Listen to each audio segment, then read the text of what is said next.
In 1880, George Hartford went to work as a cashier at the Great Atlantic and Pacific Tea Company in Newark, New Jersey. Selling Darjeeling and English breakfast. George Hartford was 14 years old at the time. He had quit school. But I do not want you to get the idea that this is some rags to riches story because Hartford's dad ran the company. So it's actually a riches to vastly more riches story. George Hartford's younger brother, John, would go into the business a few years later, and they'd grow up and run the company, the A&P. So John and George Hartford, they get into the family business in the, late 1800s. And at that time, this company has about 150 stores on the East Coast and in the Midwest.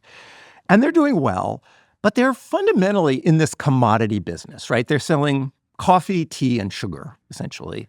And that's a problem in any business, because if you have a commodity, it means that every store is stocking the same thing. If you're selling flour and the guy next to you is selling flour, the only way you can compete is on price. You lower your price, they lower their price. Next thing you know, you're both selling it for cost. Yes. And they're one of the first people to come up with an answer to this problem. Yes, a particular kind of answer. And that is build a brand. And they find this brand in particular around the hot new kitchen product of the late 1800s, new technology, baking powder. So baking powder is this hot new thing in the 1800s. But food in general was entirely unregulated at this point in history, right? The FDA hadn't come along yet. Maybe someday we'll do a story about, meatpacking in the jungle and the rise of the FDA. But there's no laws regulating what goes into food. And in many foods, including baking powder, it was wildly common to adulterate them, right? Milk often had formaldehyde in it, like poisonous. Yeah. Coffee would often have lead and like ground bones. Oh. Yeah, crazy, right? And it was very common for baking powder to just be like bulked out with starch. And so this is an opportunity for a place where a brand can be really useful, right? If your brand is not just marketing, is not fake, but is in fact reliably what it says it is in a universe where everybody else's is not, that is real value. And so George Hartford sees this happening and he decides to get in on it. And in 1885, the Great Atlantic and Pacific Tea Company starts selling baking powder that is not just white powder scooped out of a big wooden barrel. There could be anything in there, yeah. It comes out of a tin, and the tin has this red label, and in big letters it says A&P. And on the top of the tin, I looked this up, it looks like an American penny, and it says perfectly pure. Uh-huh. Yeah. And I think it actually was. They had this little card that I guess would sit next to it on the shelf or something. And it was an endorsement of Professor R. Ogden Doremus. Is that a real person? Shout out 19th century names.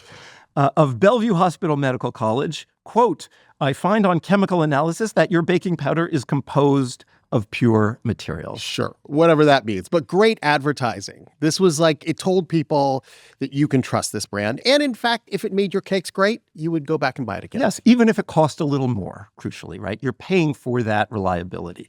Now, I've been talking about the rise of brands in general, but I want to point out here that it's not just a brand, right? If you're a grocery store and you're buying Pillsbury flour or Heinz ketchup, you are paying that premium in the wholesale price to Pillsbury or to Heinz, right? What George is doing here is something different, right? They run retail stores, the A&P, and the brand is their own. This is A&P brand baking powder.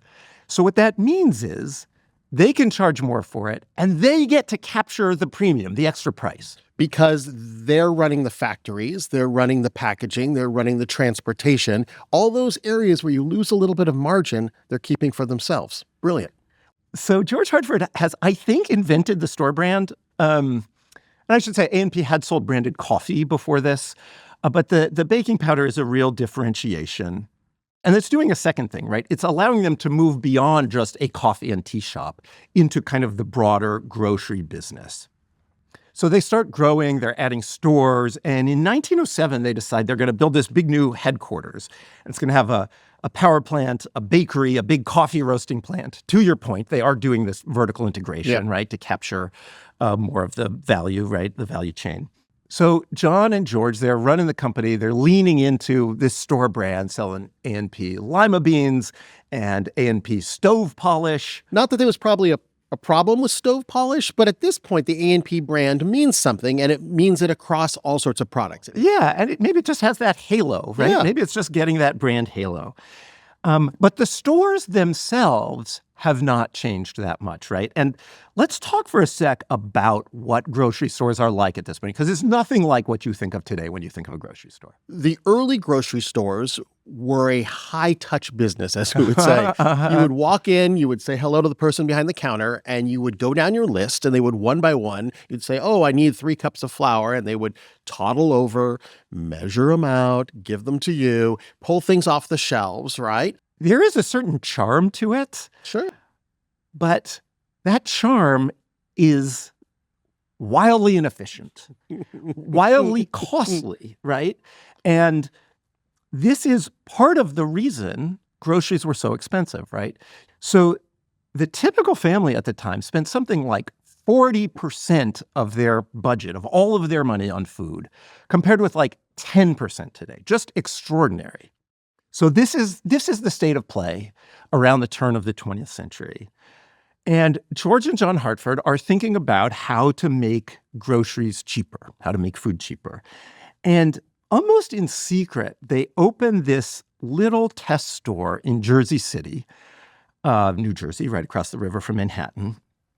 And it's really little. It's like 20 feet by 30 feet, which is the size of, a bodega, a gas station convenience store, something like that. And there's fewer items than in a typical A&P store. They don't do any advertising. They don't sell on credit.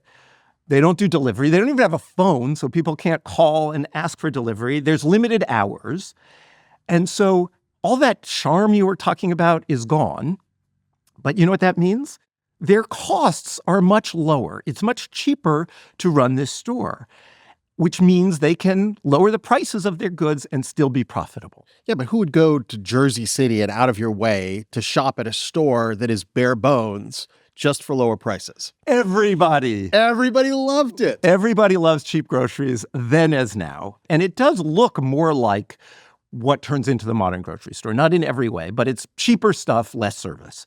So they go all in, building hundreds of stores on this cheap store model around the Northeast. And by 1920, there are more than 4,000 A&P stores. And the company is the biggest retailer in the world.